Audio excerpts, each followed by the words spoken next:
उसके बाद है क्वेश्चन नंबर 2। तो क्वेश्चन नंबर 2 में हमारे पास क्या है, right each of the following sets in tabular form. तो यहाँ पे हमने जितने भी सेट्स हैं उनको टेबुलर फॉर्म में लिखना है। टेबुलर फॉर्म में हमने पढ़ा था कि हमने सेट्स को जो है वो ब्रैकेट्स के अंदर लिखना होता है और उनको सेपरेट करने के लिए हम दरमियान में क्या लगाते हैं, कॉमा। तो पहला पार्ट है इसका, x such that x is a multiple of 3 and x less or equal to 35। अब यहाँ पे ये कहा जा रहा है कि x जो है वो मल्टीपल ऑफ 3 है और मल्टीपल ऑफ 3 जो है वो कहाँ तक है, लेस आर इक्वल टू 35। 35 के इक्वल है या उससे छोटा है। तो 3 का टेबल हम पढ़ेंगे, तो 3 का टेबल जब हम पढ़ेंगे तो ये नंबर कहाँ तक जाएंगे, 33 तक, 3 से लेके 33 तक, क्योंकि इसके आगे क्या आ जाता है 36, जो कि इस कंडीशन के मुताबिक नहीं आ सकता। उसके बाद है x such that x belongs to real numbers and 2x plus 1 is equal to 0। अब यहाँ से हम x की वैल्यू निकालेंगे। कैसे निकालेंगे इसको, 0 के इक्वल रख के, तो ये आ जाएगी 2x plus 1 is equal to 0। ये प्लस का 1 इक्वल के दूसरी साइड पे जाके माइनस का 1 हो जाएगा।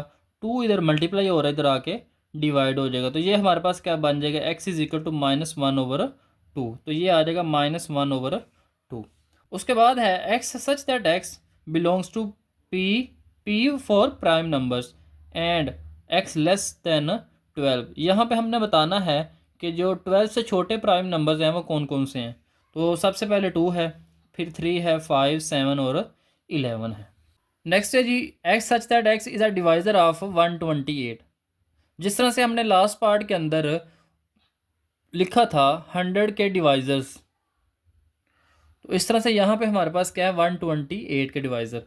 तो हम चेक करते हैं कि जो 128 है ये किस किस टेबल पे आता है। 1 के टेबल पे भी आता है, 2 में भी आता है, 4, 8, 16, 32, 64 खुद के टेबल पर भी आता है। तो ये सारे के सारे क्या है, डिवाइज़र ऑफ 128। नेक्स्ट है x such that x is equal to 2 की पावर n, और n की यहाँ पे रेंज क्या है, less than 8। n belongs to natural number and n less than 8। तो यहाँ पे हमने 7 तक जो है इसकी पावर लेनी है, यानी 2 की पावर 1 जो है वह ये हमारे पास 2 आ जाएगा, 2 की पावर 2 4 आ जाएगा, 2 की पावर 3 हमारे पास 8 आ जाएगा, 2 की पावर 4 16 आ जाएगा। तो इस तरह से जो है हमने पावर्स लिखनी है कहाँ तक, n लेस देन 8, यानी 7 तक हमने इसकी पावर्स लिख लेनी है यहाँ पे। नेक्स्ट है जी इसका, x such that x belongs to natural number and x plus 4 is equal to 0। अब यहाँ से हमने x की वैल्यू निकाल के चेक कर लेना है इसको, कि यहाँ पे x की वैल्यू आ जाती है -4। अब हमने पढ़ा था जो नेचुरल नंबर्स होते हैं ये माइनस में नहीं होते, यानी ये प्लस वाले नंबर्स होते हैं। तो इसका मतलब है यहाँ पे क्या आ जाएगा, एम्प्टी सेट। पार्ट नंबर 7 है x such that x belongs to natural number and x is equal to x, यानी खुद के बराबर ही। तो सारे के सारे नंबर आ जाएंगे यहाँ पे नेचुरल। 1 खुद के इक्वल है, 2 खुद के इक्वल है, 3 खुद के इक्वल है, यानी रिफ्लेक्शन है यहाँ पे।